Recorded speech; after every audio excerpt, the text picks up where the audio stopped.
पलामू जिला मुख्यालय मेदिनीनगर में स्थित जितेंद्र हाई स्कूल इन दिनों सुर्खियों में है। वजह जानकर आप भी हैरान हो जाएंगे। स्कूल एक है पर प्राचार्य दो हैं, पद एक ही है और प्रिंसिपल दो हैं, तो विवाद तो होगा ही। और इस विवाद के बीच स्कूल के टीचिंग और नॉन टीचिंग कर्मी पीस रहे हैं। क्या है पूरा मामला, चलिए समझते हैं। बैरिया स्थित जितेंद्र कुमार विश्वकर्मा उच्च विद्यालय के प्रधानाध्यापक लालधारी पांडे जनवरी 2019 में रिटायर हुए। रिटायरमेंट के दौरान उन्होंने प्रधानाध्यापक का प्रभार विद्यालय में शिक्षक के पद पर पदस्थापित ममता कुमारी को दिया, जो रिश्ते में उनकी बेटी हैं। उधर जिला शिक्षा पदाधिकारी के द्वारा सहायक शिक्षक राजेश कुमार द्विवेदी को प्रधानाचार्य का प्रभार सौंपने का पत्र विद्यालय को निर्गत किया गया। अब विवाद यहीं से शुरू होता है। प्रधानाध्यापक का पदभार ग्रहण कर चुकी ममता कुमारी ने अपनी उच्च योग्यता का हवाला दिया, साथ ही न्यायालय के द्वारा दिए गए आदेश के आधार पर अपने प्रभार को वैध होने का दावा कर रही हैं। प्रबंध समिति मालिक होते हैं। प्रबंध समिति में हम लोग का जो मेंबर होते हैं उसको विधिवत मीटिंग के द्वारा हमको प्रभार दिया गया है। ऐसा नहीं है कि हमको कहा गया और हम बैठ गए, और सारा कुछ हम नियम के विरुद्ध कुछ नहीं है, नियमतः हम चल रहे हैं। वहीं जिला शिक्षा पदाधिकारी से 2 बार पत्र प्राप्त कर चुके राजेश कुमार द्विवेदी इसे नियम के विरुद्ध बता रहे हैं। उनकी माने तो 17 सालों से विद्यालय में सेवा दे रहे राजेश द्विवेदी सबसे सीनियर टीचर और प्रधानाध्यापक बनने की आहर्ता रखते हैं। तो शिक्षा विभाग के द्वारा बनाया गया, मुझको राजेश कुमार द्विवेदी को बनाया गया। अब प्राचार्य बनने के लिए 10 साल का शिक्षण कार्य अनिवार्य है।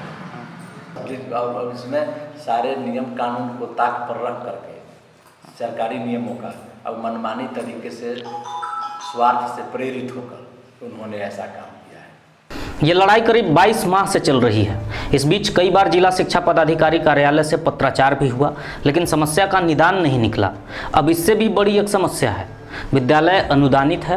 राजेश कुमार द्विवेदी जिला शिक्षा पदाधिकारी के द्वारा प्राप्त पत्र के आधार पर खुद को प्रधानाचार्य होने का दावा कर बैंक को सूचित किए, और इधर शासी निकाय की बैठक में ममता कुमारी को प्रभार दिया गया है। उस आदेश के अनुरूप ममता कुमारी प्रधानाचार्य होने का दावा कर रही हैं।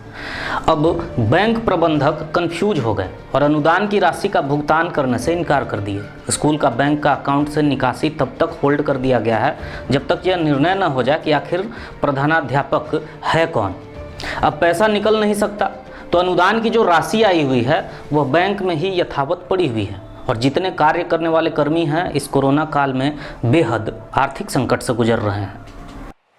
विद्यालय में प्रधानाध्यापक के लड़ाई में सारे शिक्षक व्यवस्था जो है गड़बड़ हो गया है, और इसी में सारे पद त्यौहार जो भी आ रहे हैं उनका सब लोग अच्छे से उत्साहपूर्वक नहीं मना पा रहे हैं। इसमें सारे टीचर जो हैं परेशान हैं। विद्यालय के शासी निकाय के अध्यक्ष वर्तमान विधायक भी होते हैं।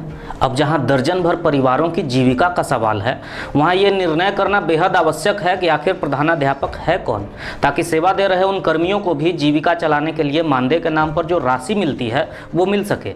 जिले के अधिकारी हों या विद्यालय प्रबंधन के पदाधिकारी या फिर भूमि दान करने वाला परिवार, सबकी जिम्मेवारी बनती है कि समस्या का समाधान कर विद्यालय में शैक्षणिक माहौल कायम किया जा सके। और अब देखना बेहद दिलचस्प होगा कि शिक्षा के मंदिर में चल रहे विवाद को सुलझाया जाता है या जिम्मेवार पदधारी यूं ही तमाशबीन बने रहेंगे।